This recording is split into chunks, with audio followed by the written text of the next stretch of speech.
বাসুদেব ঘোষের মন্দিরে গেছিলেন না? গেছিলেন? প্রসাদ পেলেন? বাসুদেব ঘোষ মন্দিরে কে কে গেছিল? হাত তুলুন তো। 1 2 3 4 5 6 বাবা ভুলে গেলেন কি করে?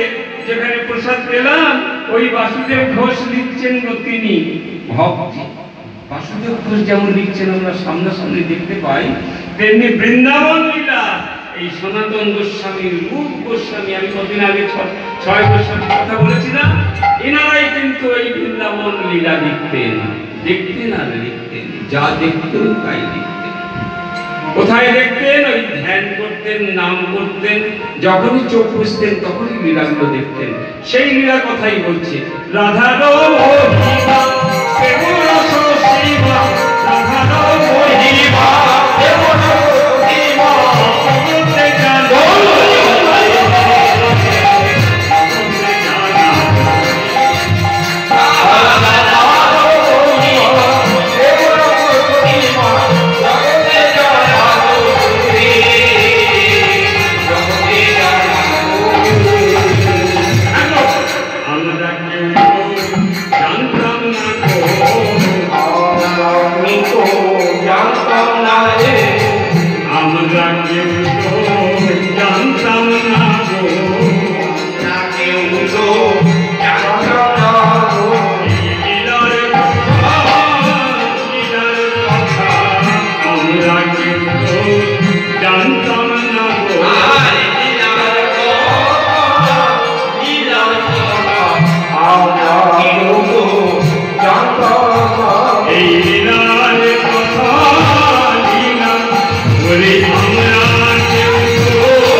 মহাপ্রভু সন্ন্যাস নিয়ে মাকে জিজ্ঞাসা করছে, মা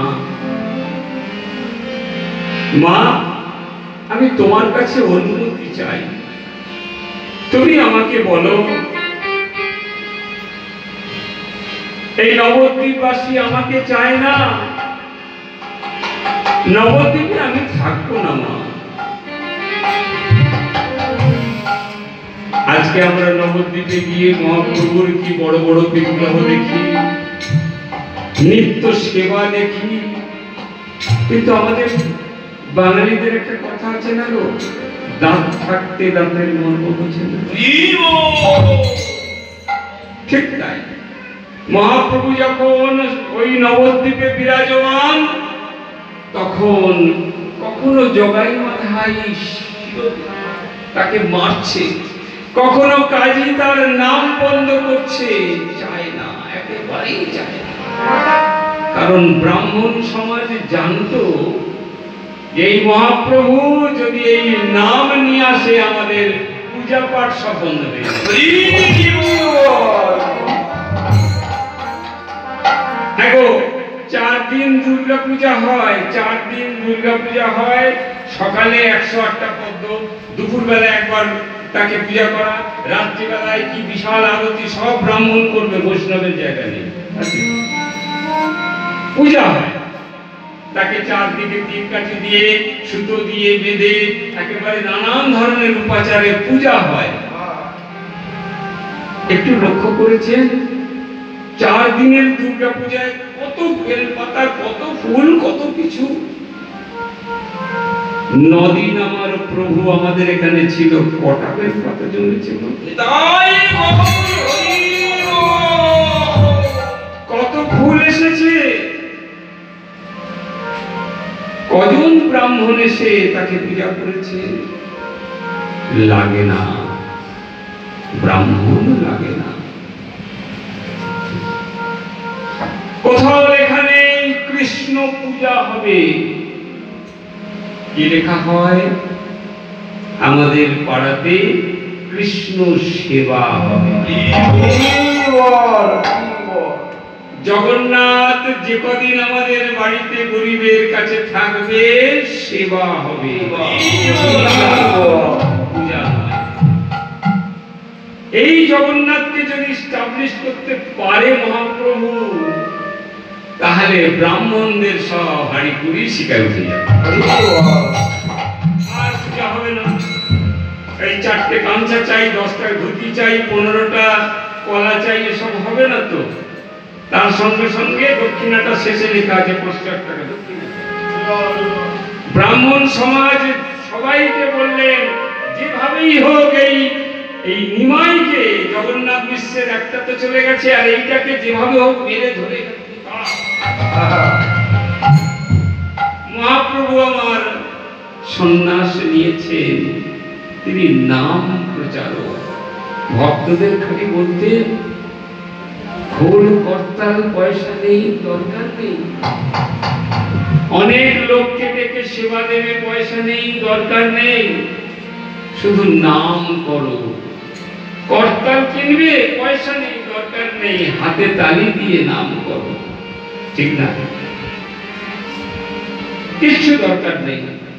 আর ব্রাহ্মণ বলতেন এগুলো ছাড়ো, কিচ্ছু নেই এতে। তাই সেই ব্রাহ্মণের এত অসুবিধে, এত অত্যাচারের মধ্যে মাকে জিজ্ঞাসা করলেন, মা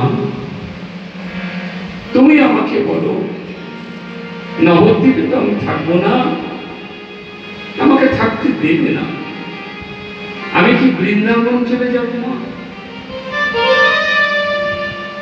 না পুরী ধামে যাব। মহাপ্রভু জানতেন জগন্নাথ পুরীতে গেলেও আমি সেই কৃষ্ণকে পাবো, আর বৃন্দাবনে গেলেও আমি সেই কৃষ্ণ পাবো। মা বললেন, নিমাই যখন যখন রথযাত্রা উৎসব হয়, বহু নবদ্বীপবাসী ওই রথযাত্রা দেখতে পুরী ধামে যায়। তুই বাবা তুই পুরীতে থাক। কেন? এই যে সবাই যাবে, তাদের কাছে তো খবর পাবো আমার নিমাই কেমন আছে, আমার নিমাই কেমন আছে, তাদের কাছে তো খবর পাবো। তুই বাবা পুরী ধামে চলে যা। মায়ের আদেশে মহাপ্রভু পুরীতে ছিলেন। বৃন্দাবনে কয়েকবার গেছে, কিন্তু বৃন্দাবনে তিনি থাকেননি, সকলকে পাঠিয়ে দিয়েছেন, তিনি বৃন্দাবনে থাকেন। তিনি ছিলেন পুরী ধাম। পুরী ধামের থেকে ওই প্রভুকে দেখতেন আর কৃষ্ণ চিন্তা করতেন, কারণ তিনি জানতেন জগন্নাথই কৃষ্ণ। জগন্নাথ স্বামী নয়ন পথগামী, জগন্নাথ